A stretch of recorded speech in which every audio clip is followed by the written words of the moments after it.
Em entrevista ao CNN Money,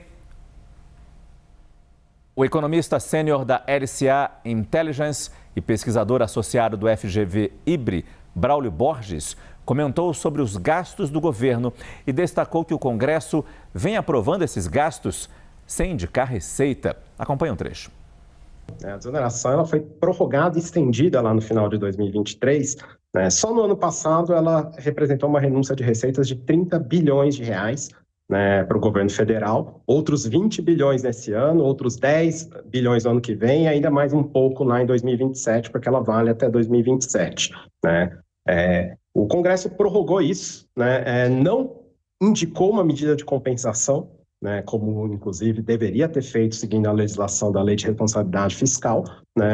O governo judicializou isso, entrou no Supremo. O Supremo, no ano passado, disse que o Congresso deveria apontar a fonte de financiamento para essa renúncia que o Congresso criou. O Congresso aprovou um conjunto, um punhado de medidas no ano passado, que levantou 9 bilhões de reais e pronto. Ninguém mais fala nisso. O Congresso ainda está devendo 21, 22 bilhões de reais de compensação do ano passado, mais 20 bi esse ano, mais 10 bi o ano que vem, e ninguém fala disso. Então, o Congresso realmente tem uma postura, para mim, não dá para classificar como uma postura fiscalmente responsável, ainda mais quando a gente fala de emendas parlamentares. Ainda durante essa entrevista, Braulio Borges afirmou que o ciclo político conspira contra o fiscal. A gente está no momento aí em que realmente o ciclo político ele conspira contra a responsabilidade fiscal em todos os níveis, em todas as esferas de governo, seja governo federal, governos regionais, seja executivo, legislativo, judiciário. Como eu já disse antes aqui, não existe incentivo para aprovar medida impopular às vésperas de eleição, a não ser que a gente tem um estresse muito grande dos mercados, que leva, por exemplo, a taxa de câmbio de volta para R$6, enfim. E aí, obviamente, nesses contextos mais estressados, aquilo que a gente chama de disciplina dos mercados pode induzir, sim, algum comportamento mais responsável às vésperas das eleições. Caso isso não aconteça, realmente vai ficar para 2027. A boa parte das medidas necessárias vão ser empurradas para depois das eleições. Em meio às dificuldades do governo para avançar com uma agenda econômica no Congresso, a gestão do presidente Lula tem tirado verbas do Centrão e preservado o orçamento de ministérios chefiados pelo Partido dos Trabalhadores. A apuração do diretor de jornalismo da CNN em Brasília, Daniel Hittner, que participa aqui da nossa edição do CNN Prime Time, detalhando essas informações. Você foi lá e fez a conta, somou item a item, ministério a ministério e descobriu isso, Daniel? Boa noite. Boa noite, Márcio. Que prazer estar aqui com você no Prime Time. A gente fez um extenso levantamento aqui, Márcio, com base no congelamento de despesas que o governo anunciou no final de maio e que depois foi se desdobrando no detalhamento para cada ministério e para cada ação de política pública. O que a gente descobriu ali? É claro que quando se fala em dificuldade do governo para fazer uma série de votações no Congresso Nacional, fala-se muito de emendas parlamentares, de cargos, mas o Centrão, partidos da base aliada do governo, tem uma série de ministérios, ocupam uma série de cargos muito importantes aqui no Poder Executivo. E aí o que a gente observou? O congelamento de despesas é feito de duas formas. O contingenciamento, que é uma forma menos grave na lógica orçamentária. O contingenciamento você congela ali um tempo, mas pode descontingenciar. É mais ou menos quando você leva o filho no shopping e fala assim, peraí, a gente não compra agora, vamos dar uma voltinha, mas na volta a gente compra. Quem sabe na volta o governo descontingencia se entrar alguma receita adicional. E o bloqueio, Márcio, já era. Perdeu o dinheiro, não volta mais. E aí vamos observar, a gente preparou numa arte, o que acontece com o bloqueio orçamentário de cada ministério. Nos ministérios ocupados pelo que a gente chama de Centrão, a base aliada, Ministério do Turismo, ocupado pela União Brasil, teve um corte, um bloqueio de 55% dos investimentos dos gastos discricionários que não fazem parte do PAC. Ministério das Cidades de MDB, com Jader Filho, perdeu 52% do orçamento de todo o ano. Integração e Desenvolvimento Regional, 33%. E a Agricultura, nas mãos do PSD de Carlos Fávaro, 18%. Aí a gente olha o que aconteceu com os ministérios ocupados por petistas. Desenvolvimento agrário, com Paulo Teixeira, perdeu 5,1%.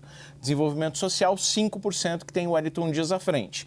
A saúde, ministério chefiado por Alexandre Padilha, perdeu 1,4% dos gastos discricionários. E o Ministério da Educação de Camilo Santana não perdeu nada.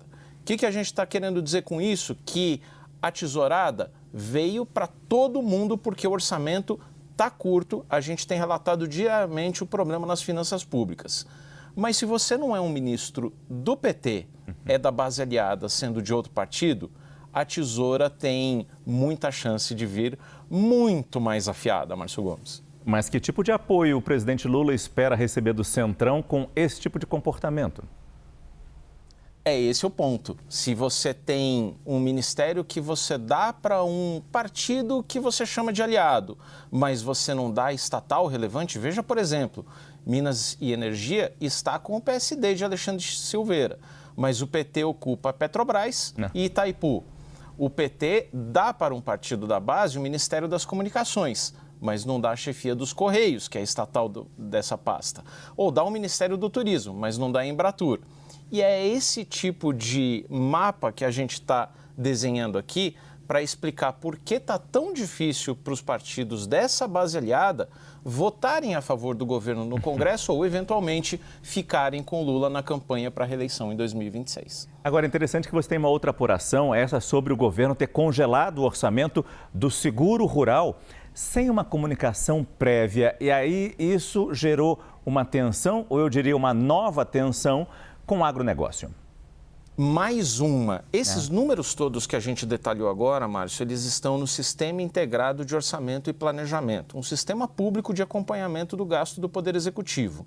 E ali o que apareceu ontem? Um bloqueio, ou seja, um congelamento quase definitivo, mais um contingenciamento de 445 milhões de reais do Seguro Rural, que é um dos principais pilares da política agrícola nacional e um dos pontos mais nobres ali na relação com o agronegócio. O que é o seguro rural?